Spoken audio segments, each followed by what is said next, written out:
जितने भी लोग वजन कम करते हैं, वजन कम करने वाले इंजेक्शन से, यानी ओलंपिक से या क्रैश डाइट से या एक्सरसाइज से या इवन वजन कम करने वाले ऑपरेशन से, जब ये लोग इंजेक्शन छोड़ते हैं या डाइट छोड़ते हैं या एक्सरसाइज छोड़ते हैं या इवन वजन कम करने का जो ऑपरेशन है उसकी 4-5 साल गुजर जाते हैं, तो बाज़ औक़ात वजन बढ़ता है।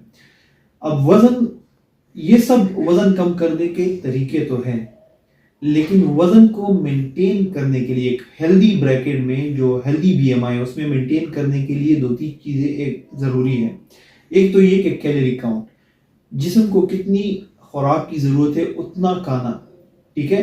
और ये 1 महीने के लिए नहीं, 1 साल के लिए नहीं, ये लाइफ लॉन्ग के लिए करना है, ठीक है। इसके अलावा वॉक या एक्सरसाइज, बल्कि वॉक और एक्सरसाइज दोनों जरूरी है। वॉक भी जरूरी है और इसके अलावा मसल स्ट्रेंथ करने के जो एक्सरसाइज है, मतलब हाथ, पांव और पेट और चेस्ट की जो एक्सरसाइज है उसको करना जरूरी है। अब ज्यादातर लोग तो जिम जाते हैं, थोड़े दिनों के लिए जिम चले जाते हैं और फिर छोड़ देते हैं। तरीका ये है कि जिम जाने से ज्यादा जरूरी है एक्सरसाइज करना या वॉक करना। उसका करना जरूरी है, जिम जाना जरूरी नहीं, वो आप घर पे भी कर सकते हैं। और ये रूल ये होना चाहिए कि उसको करना है डेली, शायद 2 मिनटों के लिए, चाहे 3 मिनट के, चाहे जितने भी टाइम के लिए करें, इसको करना बहुत जरूरी है। ज्यादातर लोग ये स्ट्रेटजी होती है, वो जाते हैं जिम में 40 मिनट 50 मिनट या घंटे के लिए जिम करते हैं, 2-3 दिन करते हैं और फिर इसको छोड़ देते हैं, तो इससे फायदा नहीं होता।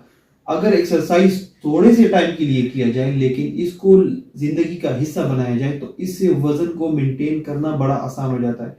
इसके अलावा जो स्ट्रेटजीज है वजन कम करने के लिए, इसको एज अ शॉर्ट टर्म नहीं देखना चाहिए कि बस इतना वजन कम करना है, इस इवेंट के लिए करना है। इसको लॉन्ग टर्म देखना है और इन सारी चीजों को, यानी कैलोरी काउंट को, रेगुलर वॉक को और एक्सरसाइज को, इसको अपने लाइफस्टाइल का हिस्सा बनाना है और इसको करते रहना है, पूरी जिंदगी इसको करते रहना है। तो फिर जाके मतलब जिंदगी आसान होगी और इसके मतलब जो टारगेट अचीव हो जाएंगे उसको लॉन्ग टर्म तक मेंटेन रखना आसान होगा। शुक्रिया।